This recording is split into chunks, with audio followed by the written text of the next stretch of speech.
'Cause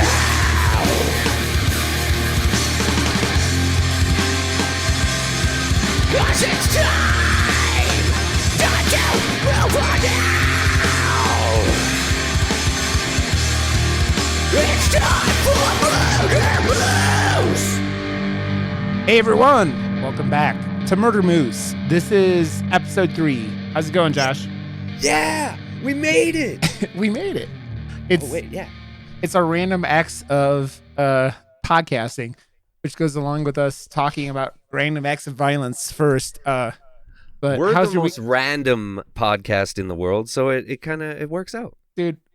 We both have what you like to call super ADHD, and by super ADHD I mean super ADHD.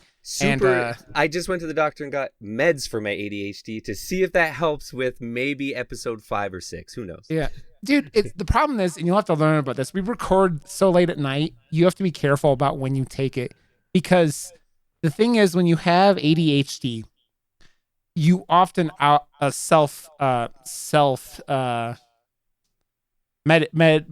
You self-medicate with stuff like caffeine.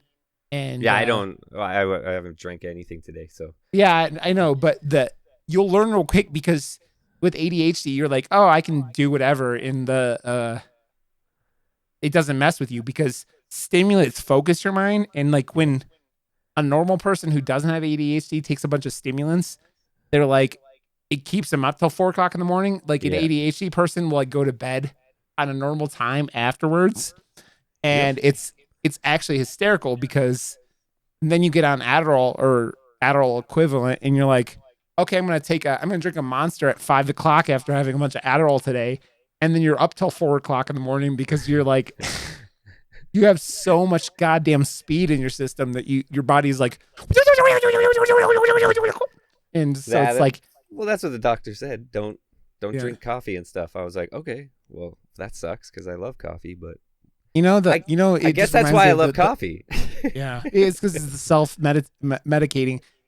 That just reminded me of like the Gremlins, like not when they're Gremlins, but they're Mogwais, but the evil ones when they get all like hyped up about everything and they're like bouncing around the like room and shit.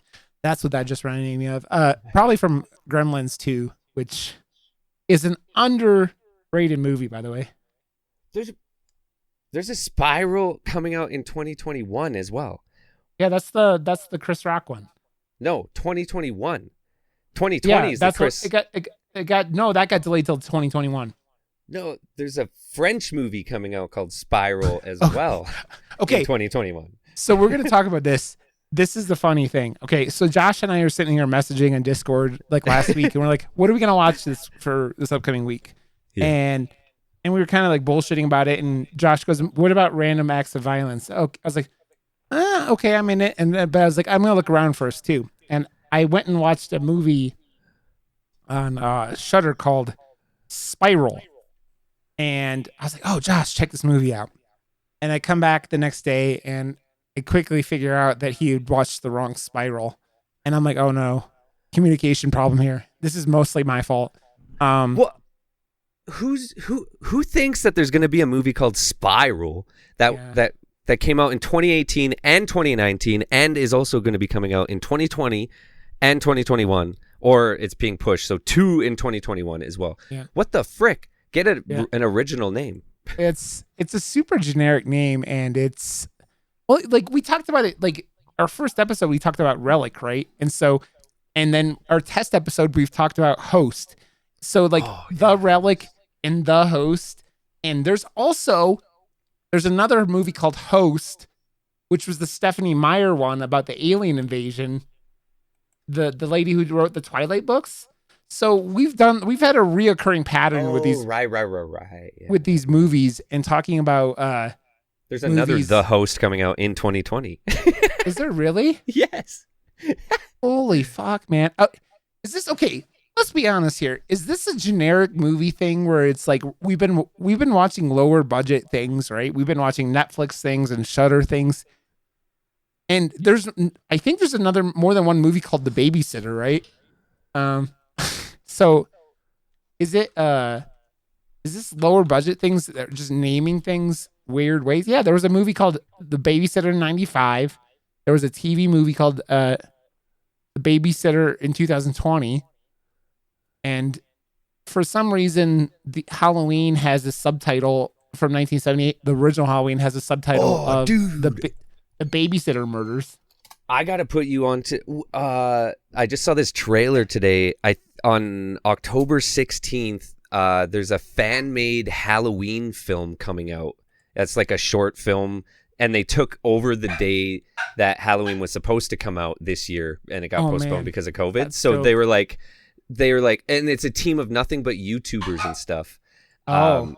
Yeah, it looks really good too. It looks well put together and all that. So Yeah. I don't know where the frick I saw it, but like there was like a tweet or something that came out, and I went and they made like a little tiny trailer and just saying that it's coming out on October 16th. So I'm that's super cool. pumped for that. There's a bunch of like I know that there's some of those fan made Friday here the it is. 13th movies are coming out here pretty soon. Like Oh. the guys, they're like Never Hike Alone sequel. I don't know if you've ever seen that. There's a Friday the 13th fan movie a couple years ago called Never Hike Alone that was released on Oh YouTube. yeah. And there's sequel to that's coming out, and there's another one with that. So there's a lot of like little things coming out, which is pretty entertaining. So Well, there's also Never Sleep Again, the Elm Street one. yeah, that's just a documentary, right? Oh right, yeah, that was. Yeah, that's about the the phenomenon of the first one, right? Or is it all of them? I'm not sure. I that's like one of the ones I haven't watched. I watched the Camp Crystal Lake Chronicles on Shudder, which is like 6.5 hours of Friday the 13th stuff, which is really good though. Dude, I stopped buying Blu-rays and stuff, but my like collection is like over 1,000 or something like that, and I Yeah. used to buy them just literally for the special features. Yep. And I would always have bought it right when it came out, so I had just seen it in the theater, so I already didn't want to watch it again, but I wanted to watch how the movie was made, and like I don't know, there's like a few Blu-rays that stand out, but not in, I don't know. I think horror and all that stuff, it's all living in the like YouTube world and stuff. Yeah. Like Well, all dude, the behind the scenes stuff. There's a Scream Factory's releasing the Super Jason box set here like this month, I think. Okay. And I saw people are getting a hold of it, and it's got all the films in it, which is weird because they usually separate them into the New Line or when they got bought by New Line, which was it was Jason Goes to Hell, Jason X, and Freddy versus Jason, and they separate those from the other ones because of the distributors and everything like that. Okay. But Yeah.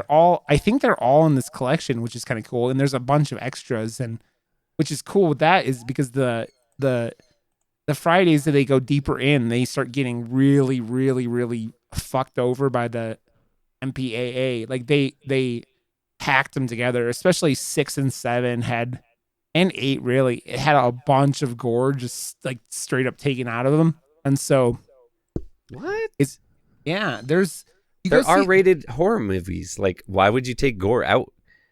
because it was the motion picture stuff during the Reagan years is what it okay. was. It was like they were, especially 7 had like some of the craziest kills ever, and they're all just like edited to shit. If you go back and watch part 7 of Friday the 13th, it is pretty tame and the kills don't show much at all. And it's because they got hacked together so apart. That's like one of the big things they start talking about in the Crystal Lake Chronicles is how they got taken apart later on. So What? Yeah, go on. Sorry. So, no. Like, I'm in my So own we- head right now. you're fine, man. We decided to watch Relic. So what we're gonna do is we're just gonna pitch what we saw, and we're gonna try to see who got the better end of this deal. Okay, I want you to talk about your Relic first. I didn't get the best end of the deal. I got the I know. shitty I just want one you to from talk about 2018. So Just don't spoil it. Just give like a premise of the movie and what happened, and like just like a summary or whatever. Josh. the summary of My Spiral is a Yeah, group just- of college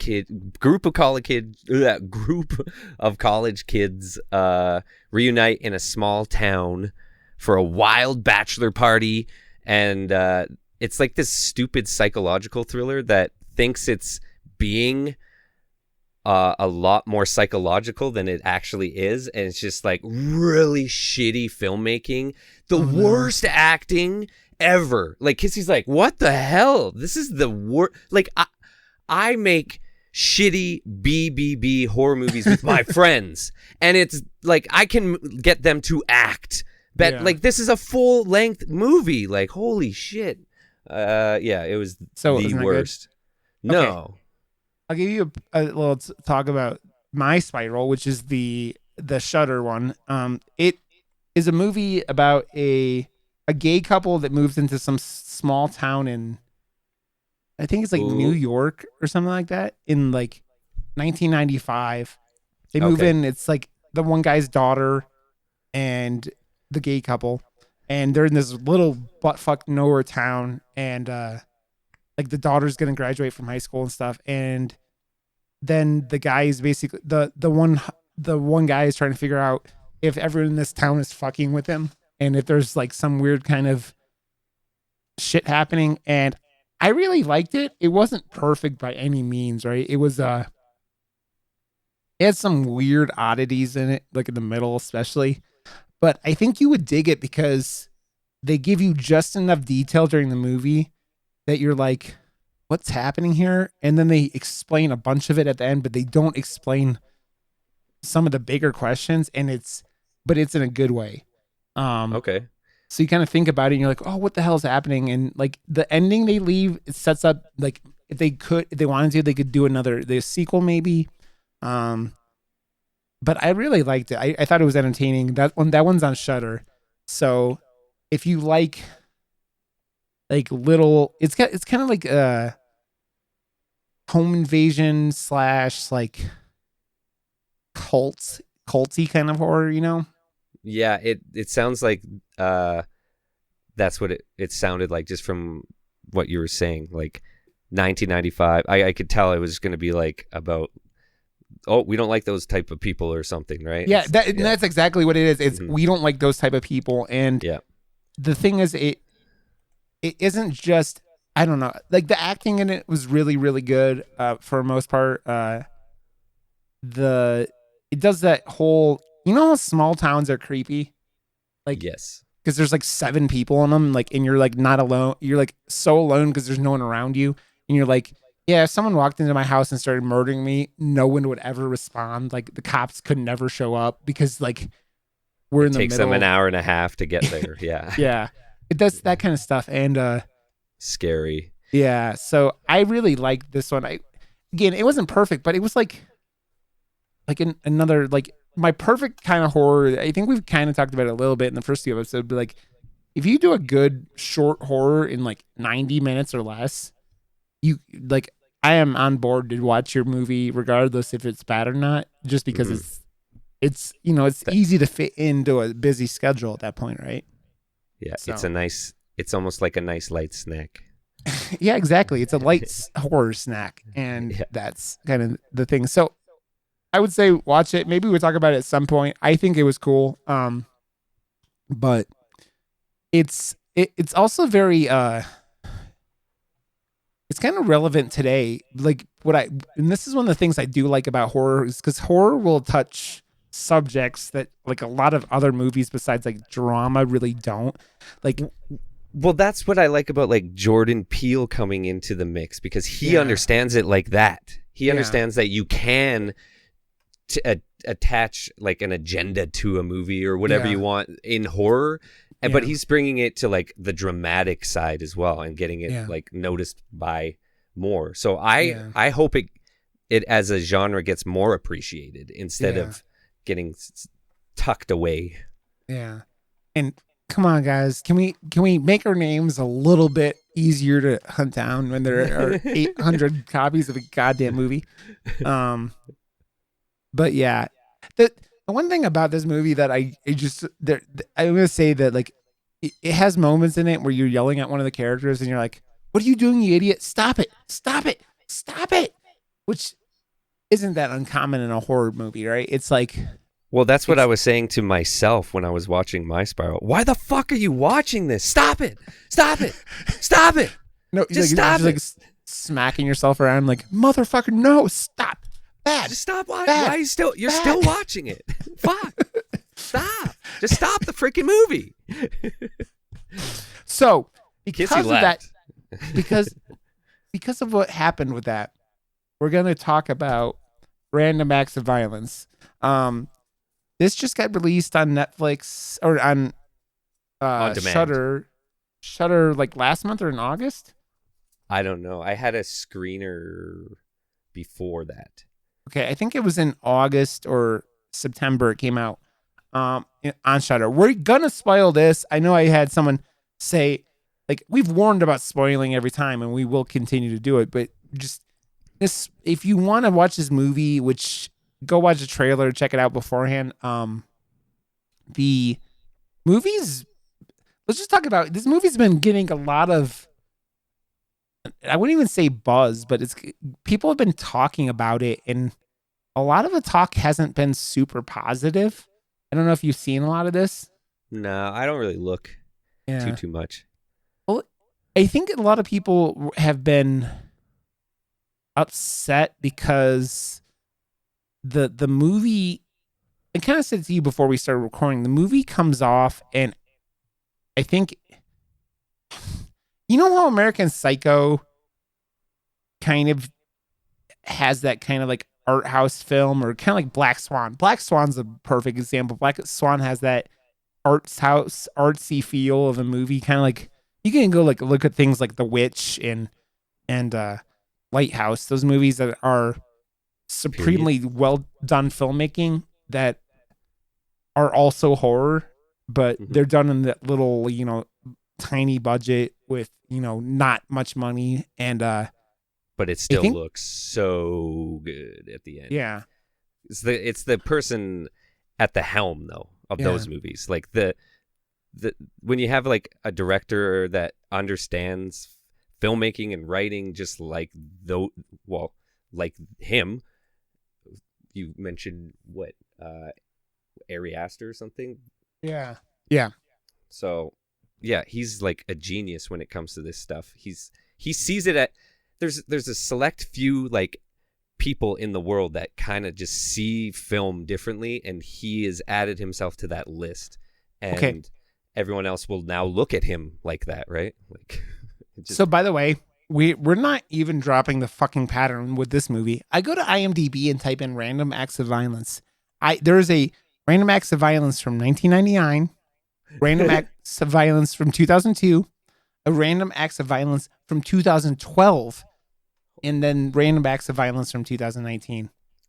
Yeah, but this is written and directed by my Canadian boy Jay Baruchel. So like I've always been a big fan of Jay, and when he brought Goon 2 through Calgary, like I love that he's so Canadian and loves like he is so in love with Canada and doesn't want to leave it and wants to film all his stuff here. So like I have like this Canadian passion love for him as well, right? So like when one of his projects is coming down the pipeline, I'm like, I already love it before I see it. It doesn't matter, right? So he's already like flawless victory because he's done so many things that I love in the past, and then he's like, fuck that, fuck Hollywood, I'm gonna go and make my own comic book place in Canada and write about like the characters that I want. And I'm like, so he's a punk rock dude, man. Like he's making his own way. So I don't know, this movie I feel like had a lot of his like funny isms written into it. Yeah, like him being in it, he writes himself perfectly. He knows how to like, but like I don't know, like there was a lot of stuff that was, I think, written really, really fucking well in little situations leading up to the eventual. And like honestly, I loved the character of, I loved the villain and his costume. There was a few cool shots of it. He's trying to make like an iconic character as well because it's a slasher film, right? Yeah. And I feel like a few of those boxes were checked off, but then 3/4 of the way through the movie, it just kind of falls off the rails. And Yeah. I don't know if he like, you can feel it felt like almost being rushed. Like the acting fell off the rails, the movie fell off the rails. I was like, why did it just all of a sudden like get really sloppy feeling and stuff? I don't know. It was You kind of have to wonder with a movie like this, like what? Okay, I want to see real quick. Does it have in here what the fucking budget was? Because that is a thing that you feel like might like be able to like explain something. I'm of used to this. not spoiling movies, by the way. You're the spoiler, not me. Oh, yeah, like, I I've been know. reviewing movies forever, and I never spoil movies. So this is super new to me, spoiling we don't have movies. to spoil it, but like I think it, especially with something like this, we're warning people, and it goes track down stuff. If you don't want it spoil, I mean, we don't have to spoil this. Is it? I mean, we talked about this shit, but it's like, I think with something like this, and this is okay. This is the fine line right now here, right? With the we're talking about a lot of pretty current things, right? Yeah. A lot of horror podcasts, because I listen to a lot of horror podcasts, they go and dive into things like Old Scream. stuff. Yeah, Scream, and like my buddies. You can't Dead spoil Santa- that stuff, Yeah. because everyone's already seen it. This Yeah. is stuff that is like, this just came out. You can't see this yet, Yeah. or it just came out, and Yeah. you can now see it, right? Well, So that's the thing is like with the warnings like that, and this is, I think with the pretty easy accessibility with something like this being on Shudder, and I think it's out there. It's not like you have to pay $30 to go see something on, in a theater or whatnot. I think that's what makes it, I think, okay for me. We'll be in a weirder spot when we go in and hit stuff that's actually going to theaters. 2020 is such a giant clusterfuck because of what the world is, right? Yeah. It's a spiral. Yeah. It's spiral. It's a reoccurring theme. And then we'll go see Spiral with Chris Rock. Yeah. The Saw movie, which I do look for. That trailer they released for that movie Looks like they're bringing that whole franchise out of the fucking dirt and like giving it new life. And Chris Rock was the one who wanted to do this. He was like, I have an idea, but he's also looking at his own career, and he is on a fucking like beeline to get back onto A-list, and good for him, because he should be. And people should take note. He's in Fargo this season too. I can't wait. I love that show. Yeah. This is the first season it isn't filmed literally down the street from my house. Yeah, so that's what you said. I can't wait to see Chris Rock doing some cool stuff. So it's we can go into like, okay, let's do this then. Let's talk about we kind of talked about like how let's just go over it, like the generic part, and then we could go into spoilers. A pair of comic book writers begin to notice scary similarities between the character they created and horrific real life events. That's the synopsis of Random Acts of Violence. So, yeah, this movie is I mean, the plot isn't super original. There's a writer going on a road trip with his It's Jay business Baruchel. partner. He is a comic book writer. So he's writing what he knows. He's literally in Canada writing comic books, and he's like, it'd be fucking crazy. He plays the producer in this movie, though. Jesse Williams plays Todd. Jesse Williams, who I love because he was in the Detroit Become Human. He was in one of my favorite horror movies of all time, Cabin in the Woods. Yeah, Cabin in the Woods is just too good, man. I love him. I love monster movies, and Cabin in the Woods turned up monster movies to fucking 12 and was like, have a party, dude. I was like, dude, whoa. it's pure monster junkie adrenaline. Oh, so the whole concept is this guy's been writing this comic book series called, was it called the Slaughterman? Is it Slaughterman or something like that?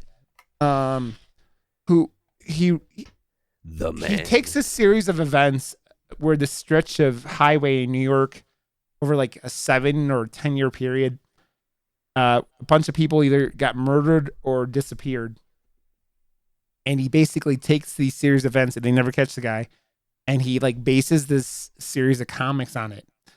And he's decided at this point, he's going to stop writing these comics even though he's still making a shit ton of money from him, because it's basically haunting him, right? It's like he's sitting there going, like he's waking up in cold sweats and like he grew a conscience all of a sudden about it. Yeah. Well, he's having nightmares and everything like that. And we'll talk about it later. I actually don't think. I think that there's one of the things that this movie could have done better was justify why he's doing it. And because I think his reason is legitimate, way more than they actually like focus on in the end, or like I don't think they fought enough for why he was doing it. You know what I mean?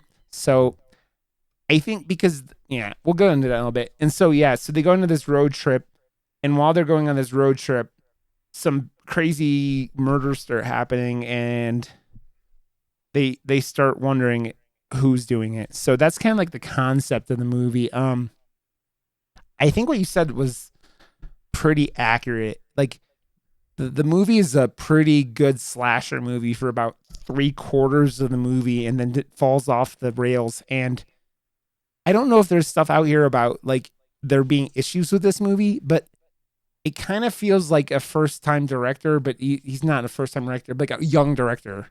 Well, he is a young director. Yeah, he's only really directed Goon 2 was his first outing, I believe. But he's been around it for a long time, and this is his first transition from comedy into horror as well. So I notice a lot of like comedy directors or just comedians in general are starting to just make horror movies because of the similarities in the payoff of a joke is if you actually look at the like psychology of like a horror movie, the payoff of like a kill or like a suspense scene is the exact same like endorphin rush as like laughing or something too, or probably even more, right? So if you can craft, because getting a laugh I think is way harder than getting a scare, because you can scare, well, I don't know, like for me I'm just very desensitized to people. So I think you're right to do a good like horror. To do a good scare, right? Like there's a thing where I think especially Hollywood, and that's kind of why we're focusing on these smaller things, right? Like they're like so many Hollywood things, every single scare now is jump scares, right? Where you just screech a loud noise. The first killing in this movie in the truck when he like is coming back and like he has to like hype himself up, and then he like that was like violent. The sound effects were really good, and I felt like, whoa, this is like a little more brutal than I actually thought it was going to be. Like this is well done. And then it like he set the bar really high at the beginning of the movie. I was like, fuck, this is going to be a good flick. And then like even in the trailer, they show the drive-by of that, like, they don't actually show what, well, I don't know, maybe some of the Red Band trailers actually showed the like dismembered thing or whatever. Yeah. The try whatever. Yeah. But the whole put that fucking tarp down. I was like, oh my God, like, come on. You could have made that scene like more than a trailer scene. It could have been a good scene. And then it like, I think he was almost like wrestling with himself. Do I make this part funny? Do I not? And I'm like, is that, like, no, it didn't hit the mark in that part, man. But whatever. How much more do you want to say before we get into spoilers then? Like, is there like, okay, what is your, if you don't want spoilers and you want to go watch this, would you suggest go watching this? Yeah, dude. I still like I said, like the 3/4 mark, that's where I feel like this is a really good movie. Like, I still like the ending. So like as much as the 3/4 mark thing I said, like the end, it still wraps up nicely, and it's overall a very watchable, like good. It's not that long either. It's only an hour and 20 minutes, right? So like again, it's like a nice light snack. I love comics. I love Jay Baruchel, and I love Jordana Brewster from Fast and the Furious. It's like my guilty pleasure movie, so a franchise, I guess. So seeing her she's not in anything, I don't think. So to see her in anything else, I was like, oh cool, she's in something. She was the worst actor in the of the main group, but that's but I don't know if that was because she was getting directed to play as this cold bitch. Like she kind of comes off as a lot of the movie, you know.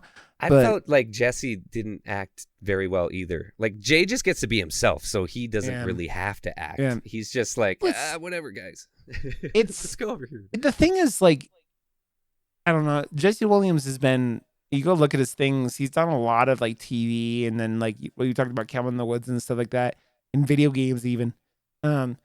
It's this role is. It's a pretty tormented role, so I'm not sure if I just I- felt like his eyes were doing too much or something. dude, that's because the man has the bluest fucking eyes. I out of- know, but I was just ever like, his eyes are existed, like- distracting me so much in this scene. I was like, why are you looking so intently, like into the lens? so that's the Why are thing you with looking him. at me? That was like the big thing with him. Like he's known for his eyes are like you get like lost in this man's eyes. So they're just like staring into your soul. They're like in and in the Detroit Become Human game, like one of his bright super blue eyes gets backed out because he's like an android and replaced with a green one. It's like he's like, stop paying attention to me because of my super bright fucking eyes, everybody. Dude, Like he, yeah. if you go to, well, and that is what happened, and that is the Yeah. issue with Yeah.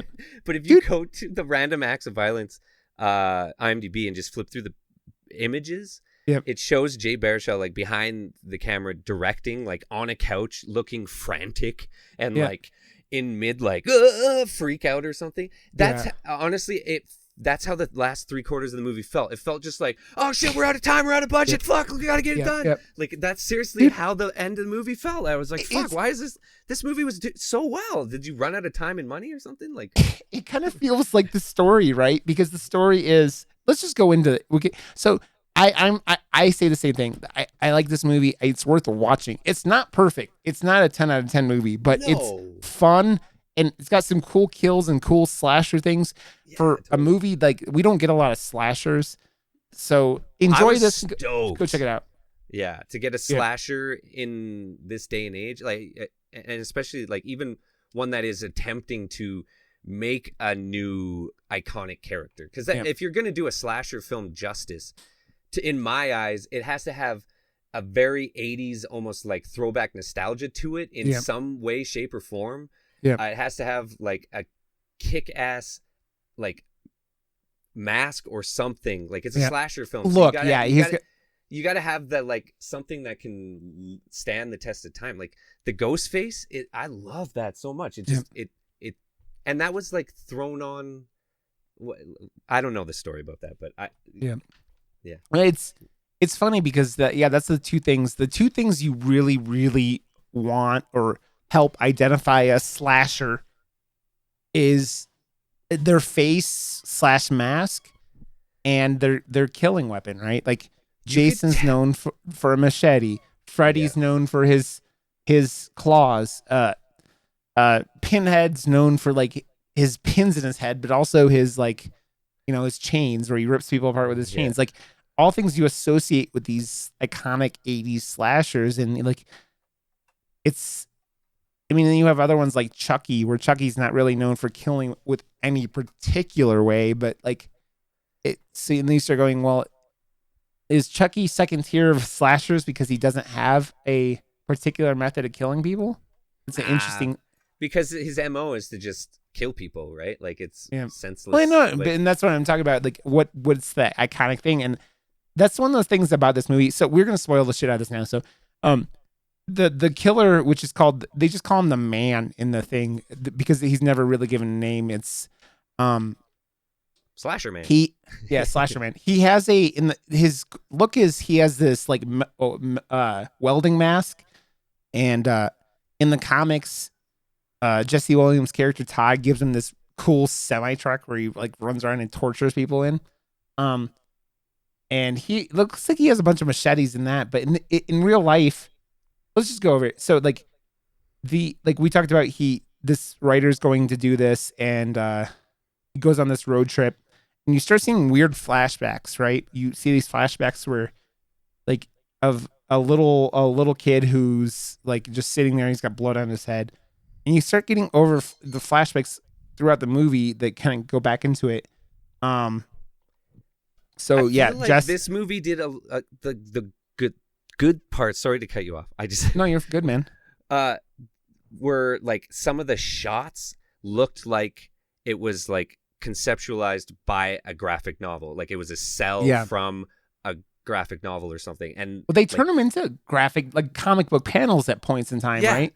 So like there's some shots, and that's what I'm talking about, like with the like trying to make like an icon of some sort, and those Yeah. shots like where he was really backlit and like silhouetted as him, like that's what they did with Darth Vader, and you know his shadow, and like Indiana Jones, his shadow, like that's how much Yeah. of an icon those characters are, their fucking shadow, right? So Yeah. like to do and try and get those things like through to an audience, like I don't know if they did it on purpose, but like I Yeah. see those things, and I'm like, well, I Look, like let's Slasher talk, Man. Let's talk about Slasher Man, or the man. Jay, I have one suggestion for next time you do a movie like this. Don't give your serial killer the most iconic kidnap / rape victim rape van that you can find. The guy drives around in one of those like big old vans with no windows on it that screams, "I'm murdering and raping and killing" in the back of this van. Don't like, it's so like sticks out like that would be the first vehicle that would get pulled over in every sequence, because it's like the most iconic. I'm gonna do shady things in the back of this thing. Yeah, he doesn't have the cool like truck that they like the comic that Todd writes has him driving around in. Yeah, so they're going around and they're going to these conventions. They're trying to like talk to people. So Todd's girlfriend is Jordana Brewster, the one you talked about. Her name's Kathy in the movie. She is a author, and she's writing a book about the same series of murders that inspired Todd. And but she's writing them about like from the victims of these crimes. And I think they say in the movie they found like 5 bodies, but they believe he killed up to like 20 people, right? Is like kind of what they talk about.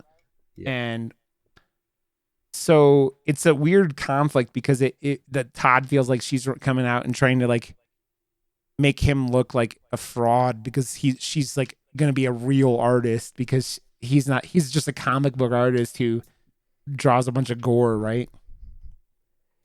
She's So- like, what you're doing, yeah, like that's good and all, but I don't like it. I'm gonna do the complete opposite, and You're Okay. scummy, and so here I'm going to Yeah, do the real everything- thing. You're making money and profiting off of these people's deaths. They died, okay? I'm writing about that. And That's- I'm going to make no profit over the same deaths. Oh, wait. And yeah, so then there's the Jay Baruchel, and is Urza, who's like Ezra is his like like his manager, or is it like financial partner?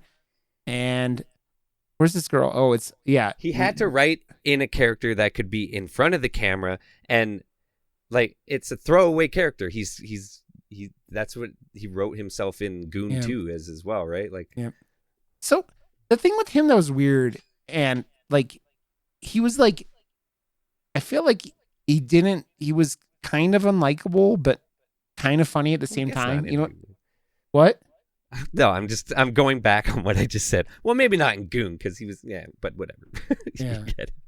But he's that weird character in this movie where he's like he's just like you said, he's kind of himself, it seems like. And the last character, the real main character is Neam Wilson. She plays a girl called Aurora, and she's basically Todd's assistant. She's the one driving him around and keeping them on schedule and doing everything that they need, because they're all like, they're too big to book their own hotels and everything like that, right? So it's yeah, so they're on this road trip. They go down from Canada to like New York to go to this road trip, and then a murder happens on the side of the road, and you kind of experience it. There's these 3 teenagers who were going out for someone's birthday, and they get knocked off the road by this trucker, or this van, the murder rape van, and he gets kind of brutal with him, right? He stabs the living shit out of him, and it's not that like I don't know how often you see in horror movies anymore where like the killer like stabs someone more than like once. You know what I mean? It's like it's usually Actually, like I just saw it in that first episode of Utopia on Prime. Like Yeah. that, it's that a way like the director makes sure to show just that tiny bit more to make the audience feel uncomfortable with Yeah. the death, or show the face of the victim as they're getting killed instead of just the stab wound, and like show them like being really brutalized and like turn up the volume. It is so uncomfortable, like showing the killer like in Utopia, like the slow pull of the trigger first, and like it just makes you feel so uncomfortable because they're now like at a normal, well, what we're used to seeing is like that almost censored. It's like, no, boom, right? Yeah. And then it like goes away or something. It was like, no. And then like they slowly panned up and like looked at him like thinking about it. And I don't know. It was just like super creepily well done. But this first kill or first bunch of kills, whatever, it, like I said, it set the bar too high because it was so well done. Yeah, the rest of them weren't done as well as this. He starts stabbing these 3 teenagers in this car, truck, whatever it is, and it's pretty like you don't know exactly what happens to all of them, but he's stabbing the living shit out of them. And later, the 3 main characters come through and drive through, and there's this tarp over the side of the road, and Josh was kind of talking about it before, and the stupid cops are just standing there going, duh, and it gets all windy, and the car's driving by, and the tarp gets knocked up, and there's the 3 bodies like in this weird amalgamation of like bodies, and it actually harps back to some comic panels that he had drawn. Yeah. So now the killer's come back and he's recreating the kills that he wrote in the comics instead of the opposite way. He's come out of retirement now. Yeah, but they don't know it at this point. They just know that someone did this, and they think it's a copycat. Yeah, they think it's a copycat, and so they're like, "Oh fuck!" and they kind of panic, and they they go to the convention at this point, or is it? Yeah, they had already gone.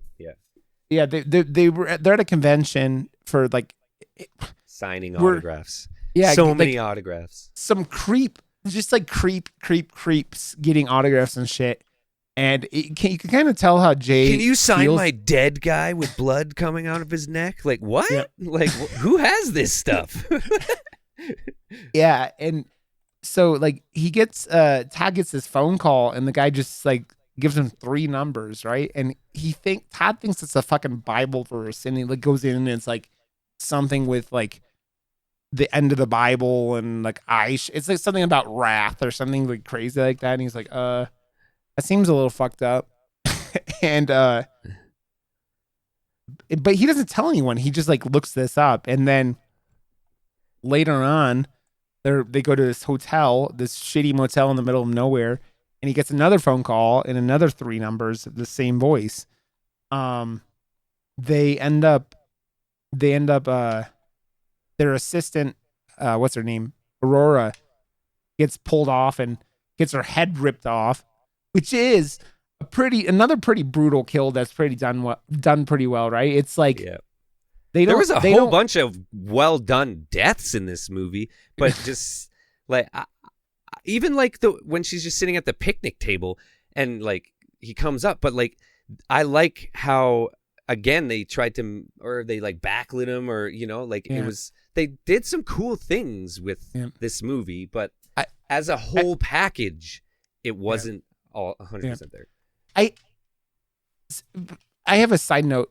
When you put a random decapitated head on the ground, I'm sorry guys, there is a standard for this now. Hereditary's head on the side of the road is your standard. If you're gonna do a head on the side of the road, I know Hereditary was a big old blockbuster Hollywood movie, but you have to make it look at least that good. It didn't look terrible, but it was like, I think you need ants or something crawling on it, just like they had with her and that. Hereditary was just it smacks you in the face, like literally like a telephone pole. But that movie's just, but Hereditary I saw, like, unfortunately, the day after my grandma's funeral. So No. Yeah, like fucked up timing to see Hereditary for sure, because I'm like, there's no way any movie could ever make a grandma a fucking villain. But of course, that movie does the day after my grandma's funeral. Yeah, like, and she's the sweetest lady ever. So I was like, I can't see eye to eye with this. That reminds me, and I had a Great Dane who had epilepsy, and he died real young. He didn't even make it to 5, and the day he died, I was like playing a game online, and I played a game. His name was Loki, and I ran into an opponent named Loki, and I lost it. I started crying. I'm like, my dog, he just died. But yeah, so yeah, the assistant gets her head pulled off. They get pulled into the cops' office, and they're like, "Oh, you did this, didn't you?" And he's like, "No." I mean, it's a weird interrogation, and just. That's where some of the sloppier parts. Well, the cop is bad. Like the actor, she's just terrible. Like there's. Well, it felt like everything was just rushed to get them back on the road, and then like that generic shot of the fucking car driving past. I was like, oh, come on! Like this is you had so many fun, cool parts, and now all of a sudden it's just like, whoa, whoa. Yeah. At the end, it's. I think that's what a lot of it's like. When you start having stock footage shots in your movie like that, it's just like it bums you out a little bit, which is weird because there's so much of that. And what I was saying to you before we started recording, it's just like there's big parts of this movie that act super artsy, and it's like, but no, that like you're not artsy. Like you can't pull off the artsy part of the stuff, and. That's like the most disappointing part of it. I don't know. Like, I honestly just forgot about all those little things until you brought it up. But like, see, I'm like a graphic designer and stuff. So like, I appreciate what he was trying to do with that stuff. Yeah. It was just to set like a tone and a style to it, especially with it being like tied to the graphic novel and like all that stuff. So I felt like there was almost 2 different like packages that they were using though for like, art direction for the movie, and like the stuff that turned into comics and stuff. That art direction was fucking fantastic. It looked amazing, but then that's the artsier stuff. It felt almost like, I don't know, it was another art direction that didn't really fit with the rest of the art direction of the film. But I have to wonder though, like how much of their budget did that shit eat up, right? Like because that seems like it probably took up a good chunk of their budget doing all that, like the graphic art stuff and like the arts, like who knows, man? Like I don't know how they accomplished that stuff, but they're from that world, so they probably were just like, "Yo, Greg, can you throw up a few panels instead of writing that like Captain Canada, Captain?" Like. Yeah, I don't know, and that's why I ask, and that's like a thing that interests me is like how this stuff gets allocated during these processes, right? It's because you hear enough about stuff going wrong in bigger movies, like let alone like little ones that have little budgets. See, I would like to hope and stay optimistic about that type of stuff, because every time you get together, or like for me, anytime I get a group of people together to work on a project of any size, it's about just like coming together first and having fun. Like if everyone wants to be there, then it's not work, and it's just you're doing something that like, because making a movie is like fucking fantastic, man. It's something that not everyone can do, and if you get the right group of people together that all feel the same way about creating films, like hopefully you get more people that don't have specialties in film but have specialties in like the comic books, or like you use your friends and whatever, and like see what can come of the people as well, right? So I would assume he's got Jay Baruchel's got contacts like crazy, I would assume. So well, not too long after they get let out by the cops, they end up running into the guy. They get called. He gets another phone call from the guy again, and gives him 3 more numbers. And he looks it up, and the verse doesn't exist in the Bible. and they realize it's really him referencing comic book pages. And so they look up the first number he told him, and it's the triple kill. And then the second number he gave him was the head on this, like the head, the decapitated head. And the third number was is this van being pulled over on the side of the road. Okay. See, that's a insanity of cool all this- premise, dude. That's Yeah. a cool fucking premise. That's a cool premise. But the thing is, how did they know that it was this van they just run into on the side of everywhere? Like there was a they have few, like, it's not plot holes, but just like like it logic was almo- leaps. Logic yeah, leaps. Is logic that- leaps. Yeah, essentially, it was almost Yeah. like we're just. I know as an audience, we're just supposed to accept this, but like that again. Did you run out of time and money or something? Yeah. Like, there's a few things like not too much would have had to been done to plug in some of these holes, but Yeah. I don't know. It's like when you have a killer like Jason who's just, waddling around killing people. And I'm sorry, Jason waddles around a lot, especially when he's zombie Jason. We have Freddy.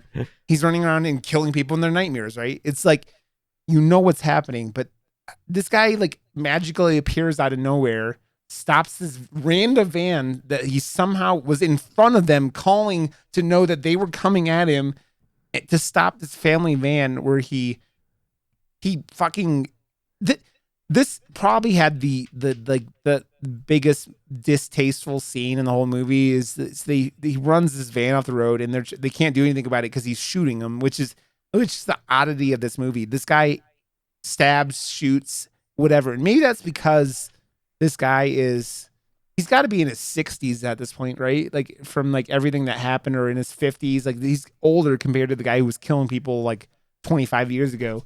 But he shoots a little kid in the back of the van, which is a little like even like with me, like killing kids like randomly in a horror movie like that usually isn't done. Slashers usually don't kill kids, right? But maybe that's just me going, it's a little uncomfortable, but it's not like I'm not like completely against it. I just think you have to do it well to like justify it happening. You know what I mean? Well, he looking at it from that perspective, because I was like, okay, it's just where almost like where do we go now for like the shock and awe, because like everything's been done now and stuff, like, so, and that's been done before as well, but like it's almost like, okay, how many layers do I have to put in to get like horror cred for this movie or something too, right? Yeah. And so like he murders his family and they just sit there and stare for an hour and a half, and then they turn around and try to drive away, and he starts shooting into their car, blows Jay's side of his head off, or Urza's side of his head off, and Todd crashes their car. The slasher man comes in and drags him off into this into his van and hauls him off to his like junkyard or whatever it is. He's got like his lair. It's a junkyard where like they had been at earlier or something. And good backdrop. Yeah. Well, at this point you're figuring out like through these flashbacks that Todd was the little kid at the beginning of the movie, the little kid with the blood on his face, and saw one of the deaths. Yeah, he's one of the deaths, and I mean we could talk about it now. It's kind of the thing, and it was one of the victims they specifically talk about in the movie, which I don't fucking understand how. Either he doesn't realize because he repressed it, or what. His mom was the first victim, or so early... now Slasher Man is his dad. No, he's not his dad. Luke, I am your father. No, but essentially like a father figure, right? He created him basically, right? So, and that's kind of what I want to talk about. Like, I feel like nobody ever goes and uses the justification that this is this dude's like pain relief. This is how he copes with what happened to him as a kid. Like he sat there and watched his mom get fucking like her head stabbed to death, and then like her guts ripped out on Christmas. It was on Christmas too. That's how fucked up it was. and you go, oh, that's really, really kind of fucked up. So Just kinda, just yeah, just a little bit. kind of, just a little bit. But like I feel like if you would have leaned into that aspect a little bit harder and been like He's maybe, fucked. yeah, like They wanted is to why reveal. They wanted to have it be like an onion, and peeled off, and Yeah. that's why the first thing, it's a drama horror thriller, because it's a drama onion. yeah, that's what I was saying. It's the artsy, the attempt to be artsy in here is I think where it stumbles a lot for me, because a lot of this artsy stuff is revealed in that third act, right? Like because they And have it's like these now we flashbacks. know everything, and it's like, oh, cool. But why is it all rushed now and like shitty? And it's like, this is Yeah. the best part. Like all the shit that we didn't know, now we know. But now the movie's shitty. What the fuck? Well, so they haul the slasher man hauls him back to his junkyard, his lair, and like his girlfriend escapes. Like she gets away, and at some point, like he comes back. Slasher man comes back and knocks Todd out, and for some reason takes his handcuffs off. And maybe does he take his handcuffs off because he wants him to go back to his childhood home?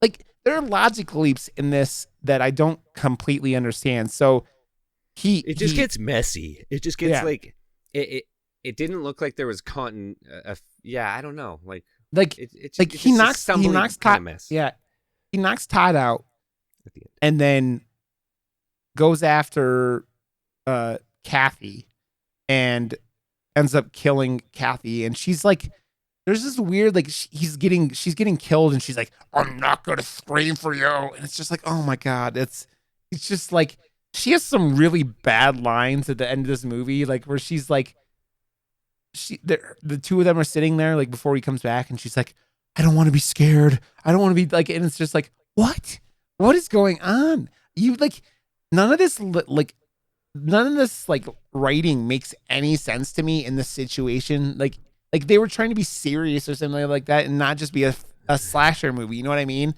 Yeah. It's like that's like, again, it tried to be super art housey, super drama-y, like at this point, and it doesn't. That's the part of this movie that doesn't work.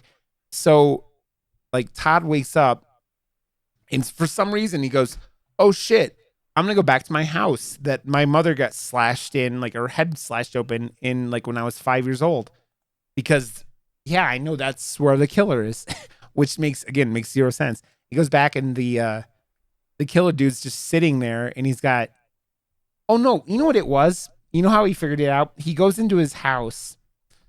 He goes into the slasher man's house, and he finds this drawing. And so when he was 5 and his mother got killed, he sat there and drew the dude. Oh, and right, I think yeah.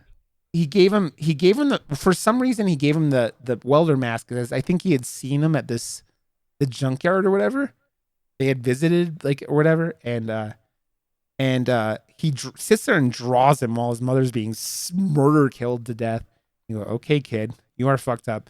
And he draws him, and I think the guy was gonna kill him because he killed another little girl. He killed a blonde girl like back in the day, which was some other minor side story point. And he draws the killer, and the killer lets him live because of it.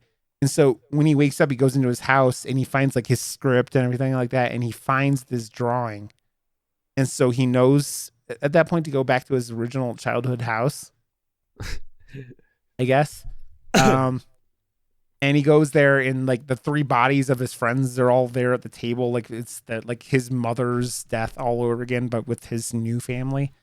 And then he just goes, kill me. Oh no, here, we'll talk about it. Because this is the part you liked, where he's like, so the guy was killing, and then he stopped, and because he felt he was like done killing. And so when Todd started writing those comics, it was his release at that point. It's like it was what they sold it as. Like it was he got off on the comics that he was writing because it was like he had created this monster but like, yeah. And so and he was all proud because of the violence in this comics. We're going to create more violent people, which is also the part of this movie. I'm just sort of going, I don't know what I don't know how much of this movie is supposed to be. They're trying to say that violent media is bad, or if they just Jade kind of stumbled into that on accident. You know what I mean? That's where again, like that's the last. I don't know. Seriously, like there's like pieces of the puzzle that are missing, but as like the story for him, like the character, the slasher man character, his arc of coming back. I don't know. I it's like kind of cheeseball, but I was like, oh, I kind of like that. And he was trying to force it down Todd's throat. It's like, no, this is your final graphic novel. You're not allowed to fucking retire. This is going to be the last one. He goes, I'm going to give you your ending. Like basically, the guy's going, I want this has to end how I want it to end, and like, which is kind of cool. Like I don't hate. He's like, I chose to stop killing. Or I went in hiding, and then you started writing, and then I was gonna start killing again, but then your writing kind of, it felt like you took on the legacy for me, and like the burden off my shoulders, and you kept our story going. And it's like, as soon as our story was done, no, I don't want it. I'm not satisfied with it just being done. Yeah. There needs to be an ending, and this is the ending. Yeah. And yeah, so, I thought that was kind of. I thought that you know, like it wraps it up kind of nicely ish, but it was just sloppily done. So, and then he has Todd kill him in real life, and Todd like stabs him in the shoulder, and then like slashes his throat. And dude, this guy has his throat slashed and is bleeding out for like approximately an hour and a half, sitting there, and there's blood squirting out of it. You know, he had one of those little prosthetics where you just start squeezing air into the thing and blood starts coming out of his neck. And the guy kept doing it for like what was like, he was bleeding in that scene for literally 3 or 4 minutes. I'm like, but that's fun. I know it's fun. I don't know how realistic it is, but it's fun. and then Todd like lights the Christmas tree on fire and burns his old house down. So that was kind of how it ends. I think I would really like to know, like I said a bunch of this thing, like what if they got rushed, if they went in and they didn't have like, that's what I said. Like it kind of reminding me of the movie, like what happened with Jay. Like, did he not know how to end this? And like that's like the writing in the thing. Like he didn't know the writer in the thing. You know how art imitates life. Like the character doesn't know how to end his thing, and it doesn't seem like Jay knew how to end this thing. You know what I mean? And I think with that, and then some of the killings in this movie, you have to be careful as like a filmmaker to do the killing of little kids specifically as like shock value kind of things, because people are going to jump on that these days just because of what kind of world we live in. I'm not saying don't do it. Just be careful with how you do it. And I just your final act is your most important act of your movie, right? It doesn't mean the other 2 acts aren't important, but when you lose control and you spiral out there at the end, it's just one of those things where you go, I mean, we talked about it in... I felt like they kind of brought it back with like him, with the storyline that I liked, but I was like, it's almost too little too late. Yeah. Yeah, and that's what I'm saying, is be careful with that. The movie is... I had heard people talking about it a lot right after it got on Shudder, and I understand why. Like the violence is hardcore, and that often brings out people. And what happens is just they probably go after him too because of the guy directing it. You know what I mean? Like, of course, he's a bigger name, right? So he can't stumble. Yeah. No, like I don't feel this is a stumble. I feel like he did it definitely a decent job. Yep. I feel like he could have done better, but there's room for improvement in a first time horror film. Like, keep going. Just like Kevin Smith, keep going in the horror direction. Well, actually, Kevin Smith knocked it out of the park with his first horror movie, and then he started doing weirder ones. But hey, whatever. Jay Baruchel, I want him to still do horror movies. Well, dude, so. Yeah, I just think if he learns from what went wrong with this movie, then I think he can do like a lot. Like, I think that's what it's like any other thing, man. You learn on the job with a lot of this stuff, and that's directing is not an easy task. And if you're writing a script too, who knows what happened with what he's doing his own thing up in Canada, right? Like he's started his own, like, I don't know who funded this movie or anything like that, but like he's keeping it all up here and stuff. He's doing the whole like outside of Hollywood. Yeah, I would definitely go check it out if you're looking for fun little slasher movies. And we're in October now, right? So we're in spooky season, as I saw all day today online. Dude, I think you and I should curate a list for like at least like a top 10 or a tenor list each or something to just like do for like watching. Well, not for us to watch, but just to like put out as like our Murder Moose like movies to watch in October. Oh yeah, dude, definitely. Let's do something. We'll put that out. Let's do this. We'll release that. Today is October 1st. We're recording. This isn't. I don't know when we're gonna release this. Probably on the 8th, but it might get released before that, just depending on. Again, Josh talked about it when he's able to record and whatnot. We may be bullshitting a lot because it's October. I also might record extra stuff when Josh is available because it's October.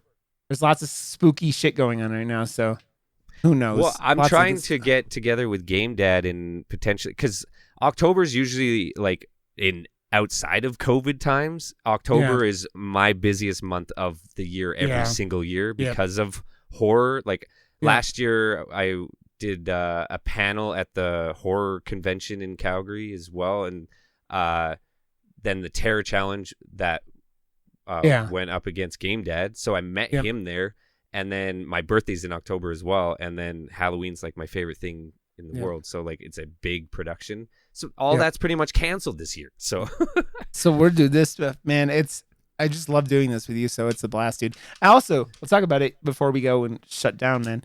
So I said it on the thing. Josh did our new music, which was on last week's episode for The Babysitter. So you killed it, dude. It was awesome. I love it.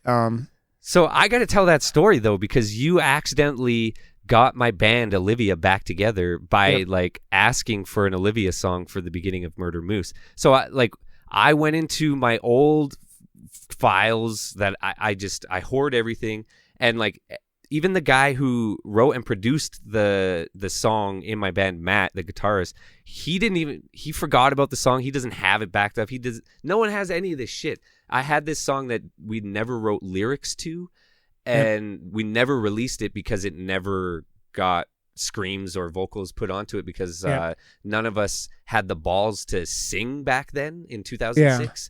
So it was nothing but screaming, and this was the one song that we wrote, and we're like, oh, because Dallas Green was killing it in Alexis on Fire back then, and everyone was writing at least one song that had like a melodic part to it to sing along Dallas Green style.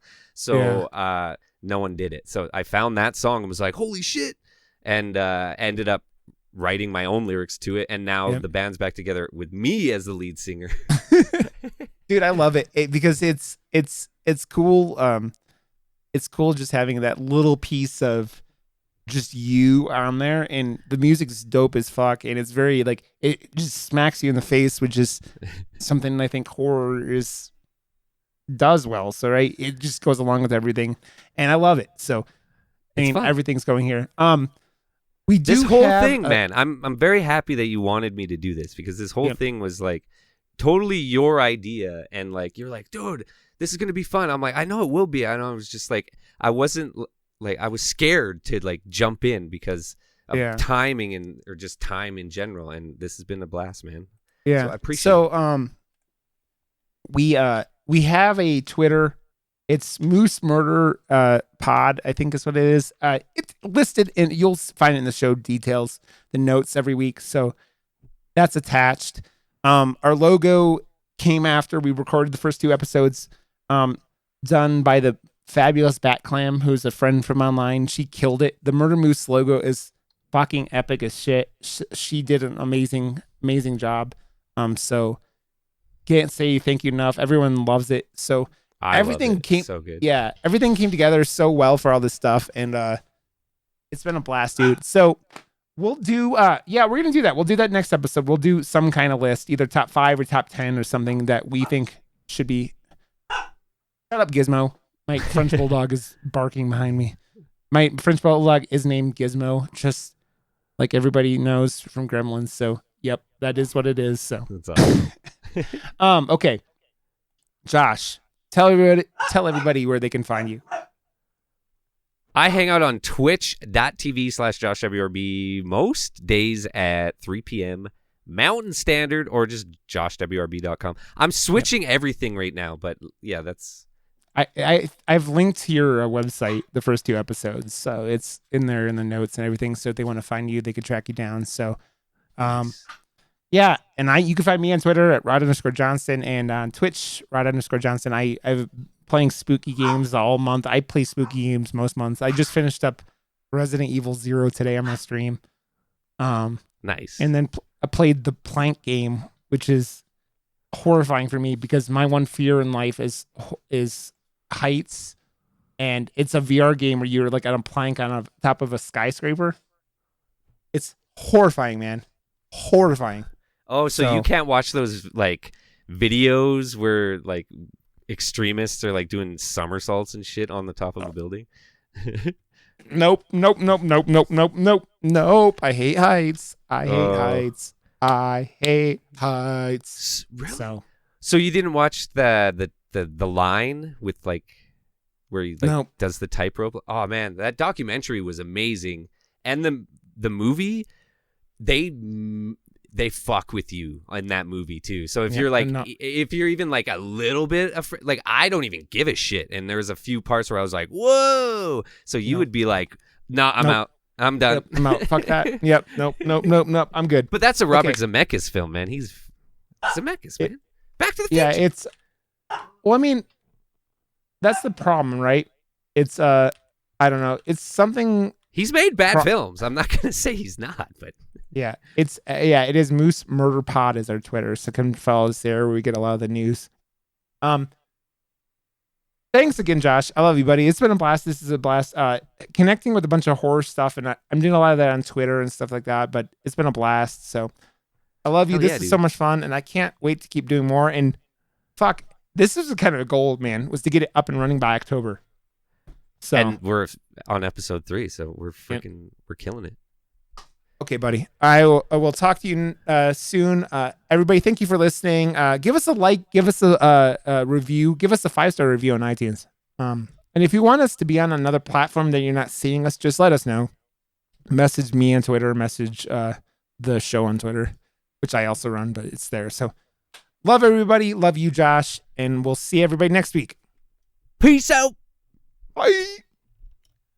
Bye.